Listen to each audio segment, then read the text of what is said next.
సొరకాయ పకోడీ ఎంతో అద్భుతమైన రుచి, రంగు, వాసన చాలా బాగున్నాయండి.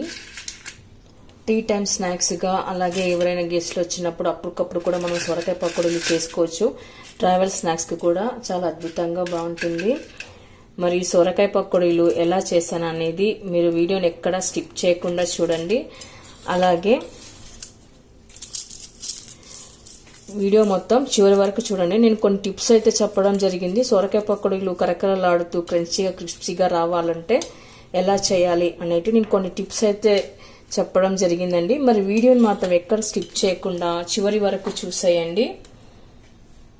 హలో అండి, welcome to my dish Mampa kitchen. ఇవాళ మనము సొరకాయ పకోడీ చేసుకుందాం. సొరకాయ పకోడీ చేసుకోవడానికి ఇలా ఒక సొరకాయ తీసుకోవాలండి. ఇక్కడ పై భాగాన్ని లేతగా చన్నగా ఉంటుంది కదా, ఇలా పై భాగాన్ని మనం కట్ చేసుకుందాము. ఇప్పుడు మనం సొరకాయని ఇలా పెట్టేసుకొని పై భాగాన్ని కట్ చేసి తీసుకుందాము.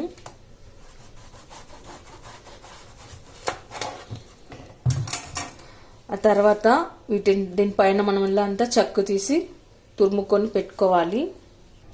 ఇలా అంతా పైన సాఫ్ట్గా చెక్కు తీసి పెట్టుకోవాలి.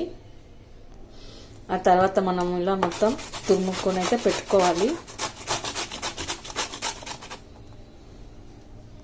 ఇప్పుడు మనం ఇలా తురిమి పెట్టుకున్న సొరకాయనంతా మనం ఒక బౌల్లోకి అయితే వేసుకుందామండి.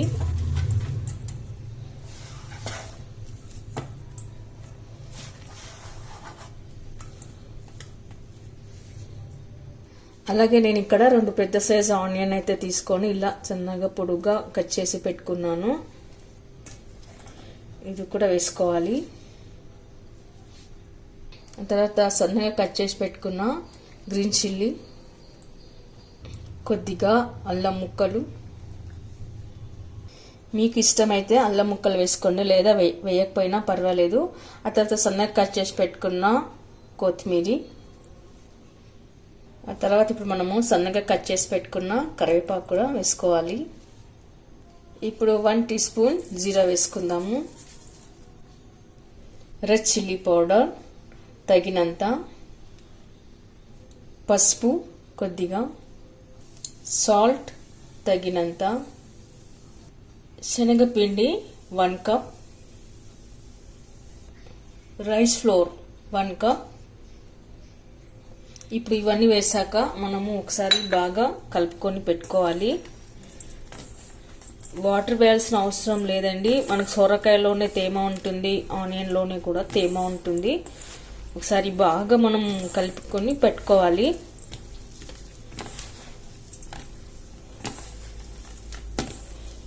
ఇందులో ఉన్న తేమనే మనకు పకోడీలు వేసుకోవడానికి కరెక్ట్గా అవుతుంది. ఒకవేళ మీకు కొంచెం వాటర్ ఏమన్నా సొరకాయలోని వాటర్ అది కాస్త ఎక్కువ అనిపిస్తే మరి కాస్త ఫ్లోర్ వేసుకోండి. శనగపిండి, బియ్యం పిండి వేసుకోవచ్చు.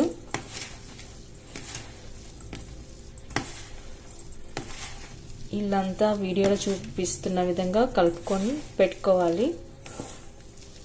చూడండి, నాకు అంతా కరెక్ట్గా అయితే సరిపోయింది. పకోడీలు వేసుకోవడానికి ఇలా గట్టిగానే ఉండాలి.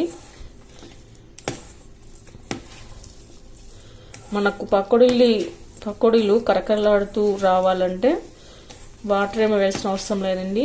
ఫ్లోర్ కూడా కరెక్ట్గా ఇంతనే వేసుకోవాలి, సరిపోతుంది.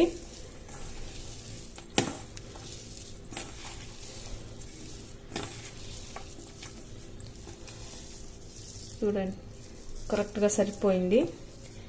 ఇప్పుడు మనం డీప్ ఫ్రైకి సరిపడా ఆయిల్ వేసుకుందాము. అలాగే వీటిలోకి కాచిన నూనె కూడా కొద్దిగా వేసుకోవాలి. క్రంచీగా క్రిస్పీగా బాగా వస్తుందండి పకోడీలు కాచిన నూనె వేయడం వల్ల. చూడండి, ఇక్కడ నేనైతే వేడి చేసిన ఆయిల్ తీసుకున్నాను. ఆయిల్ వేసుకొని కలుపుకొని పెట్టుకోవాలి. ఇప్పుడు ఆయిల్ వేసిన తర్వాత మనం ఇలా ఒకసారి కలుపుకొని పెట్టుకుందాము.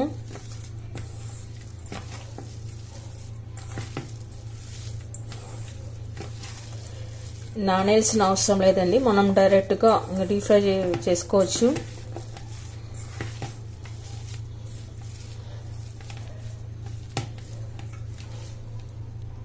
ఇప్పుడు మనం డీప్ ఫ్రైకి సరిపడా ఆయిల్ పెట్టుకోవాలండి. ఆయిల్ హీట్ అయిన తర్వాత పకోడీలు వేసుకుందాము.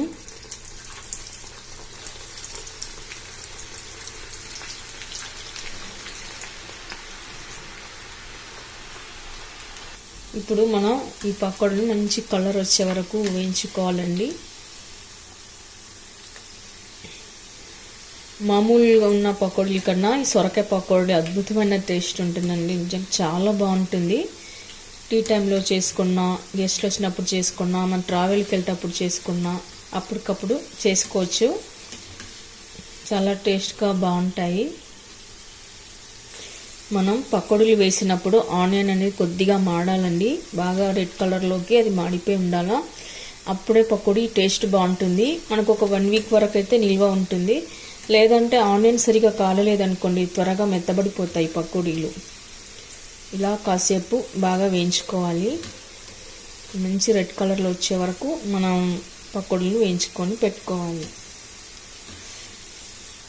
చూడండి, ఆనియన్ అంత ఇలా ఎరుపు రంగులోకి రావాలన్నమాట. అప్పుడే కరకరలాడుతూ క్రంచీగా క్రిస్పీగా చాలా బాగుంటుంది పకోడీ. మనకు స్వీట్ షాప్లో దొరికే పకోడీ ఇలానే ఉంటుంది చూడండి, చాలా బాగుంటుంది. ఇప్పుడు ఇంకో రౌండ్ కూడా వేసుకుందాము. ఇలా కాస్త దూరంగా వేసుకోవాలండి పకోడీని. మనం బజ్జీలాగా ముద్దగా వేసుకోరాదు. ఇలా వేసుకున్నట్లయితే చూరుగా బాగొస్తుంది. కొందరు ఏం చేస్తారంటే పకోడీ మంచి కలర్ రావడం కోసం ఫుడ్ కలర్ కలుపుతారండి. మనకి రెడ్ కలర్లో మంచిగా కనిపిస్తుంది కదా, స్వీట్ షాప్లో కానీ ఎక్కడైనా బయట వెళ్ళినప్పుడు షాప్లో చూసినట్టయితే మంచి కలర్ కనిపిస్తుంది. అలా ఫుడ్ కలర్ వేయకుండా మనం పకోడీలని బాగా మంచిగా వేయించుకోవాలని, డీప్ ఫ్రై బాగా మంచి కలర్ వచ్చే వరకు, మెరూన్ కలర్లో వచ్చే వరకు, ఆనియన్ కూడా ఎరుపు రంగులోకి రావాలి. అలా వచ్చినప్పుడే పకోడీలు టేస్ట్గా ఉంటాయి. ఇక్కడ ఫుడ్ కలర్ వేసిన అవసరం లేదు. ఇప్పుడు మనం ఒకసారి పకోడీలు వేసాక ఇలా మధ్యలో కలుపుతూ ఉండాలండి. అప్పుడే పర్ఫెక్ట్గా పకోడీలు రెడీ అవుతుంది. ఇలా కలుపుతూనే ఉండాలి. నాకు ఇక్కడ ఏమాత్రం ఆయిల్ అయితే పీల్చలేదండి పకోడీలు. మనం వాటర్ వేసినట్లయితే ఆయిల్ పీలుస్తుంది. వాటర్ వేయకుండా ఇందులో ఉన్న వాటరే సరిపోతుంది కాబట్టి ఆయిల్ అయితే ఏం పీల్చలేదు పకోడీలు.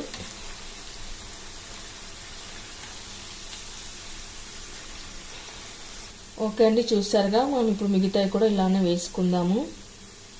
పకోడీలు వేయించేటప్పుడు లాస్ట్ రౌండ్ ఉండగానే ఇలా కొద్దిగా కరివేపాకు తీసుకొని అయితే ఇలా పెట్టుకోవాలండి. పకోడీ పైన గార్నిష్ చేయడానికి మంచి కలర్ కనిపిస్తుంది కరివేపాకు. స్వీట్ షాప్లలో పైన పెట్టింటారు కదా, అలా అన్నమాట. ఇదంతా కరివేపాకు కాలిన తర్వాత ఫిష్ ప్లేట్లోకి అయితే పెట్టుకుందాము. మనం డైరెక్ట్గా ఆయిల్ని వేసుకున్నట్లయితే త్వరగా మాడిపోతాయండి. ఇలా గరిటెలో పెట్టి కాల్చినట్టయితే మంచి గ్రీన్ కలర్గా కనిపిస్తుంది. చూసారుగా, సొరకాయ పకోడీలు అయితే రెడీ అయిపోయి ఇప్పుడు సర్వింగ్ ప్లేట్లోకి తీసుకుందాము. ఈ పకోడీలు అయితే కరకరలాడుతూ మంచిగా చాలా బాగా వచ్చాయండి.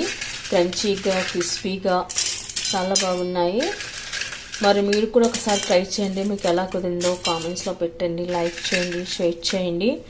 తప్పకుండా మన ఛానల్ని సబ్స్క్రైబ్ చేయండి. చూడండి, ఎక్కడ కూడా మనకి ఇలా పిండిలాగా ముద్దలాగా అయితే అనిపించదు. అలా క్రంచీగా బాగా వచ్చాయన్నమాట. ఆ తర్వాత పైన మనం ఇలా వేయించి పెట్టుకున్న కరివేపాకును కూడా గార్నిష్ చేసుకుని పెట్టుకోవచ్చు. Thank you for watching.